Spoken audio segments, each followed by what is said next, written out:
There's no conflict of interest in terms of if a DA or an ADA represented someone on a separate case years ago. There's not one conflict, there's potentially 3 conflicts of interest.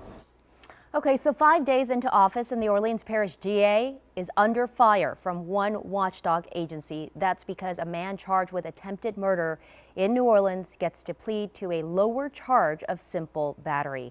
It is a man Jason Williams and one of his top staffers both represented at one time.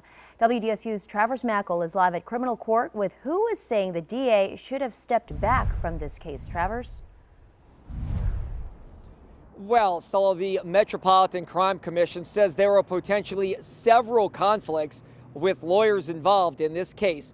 So follow me here. We're going to break it all down. Here's how everything works. It all centers around this guy on your screen, Dan Bright. He was charged with attempted murder from 2019 for a lower Ninth Ward stabbing. He's been in jail ever since. Bright was wrongfully convicted back in 1995 and freed with new evidence provided in 2004 by the Innocence Project. Jason Williams, newly hired head of the Civil Rights Division. Emily Maw, who started work yesterday, used to be the executive director of the Innocence Project. And in 2012, after his release of being wrongfully convicted, Bright got into trouble. He was charged with battery back in that year. Jason Williams, the now DA, handled part of the defense for Bright as a criminal defense lawyer. Bright was then arrested in 2019 for attempted murder. His current lawyer in that matter is a man named Chris Morrell. Morrell is on Jason Williams' transition team. And yesterday, Bright was allowed to plead to a reduced charge, no more attempted murder, just simple battery. The DA says despite all of those ties, there's no conflict of interest.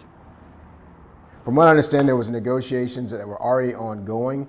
This was absolutely the right decision that should be made. There was an affidavit from the victim in the case saying, I know who Dan Bright is, and Dan Bright is not the person that committed this crime. And that was one of the statements that Mr. Williams made on Monday when he was being sworn into office, that he was going to end the practice of forcing innocent people to plead guilty to offenses that they didn't commit. Bright was released from prison last night. We have much more on this story on our website right now, and you can see an entire in-depth interview with new District Attorney Jason Williams this Sunday at 10:30 during the hot seat. For now, reporting live at criminal court, I'm Travers Mackel, WDSU News. Travers